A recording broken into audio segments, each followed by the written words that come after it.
If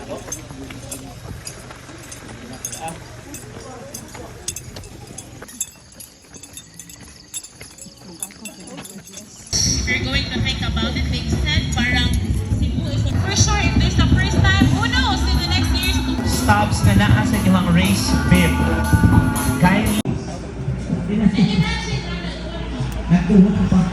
And, of course, that's a minute away.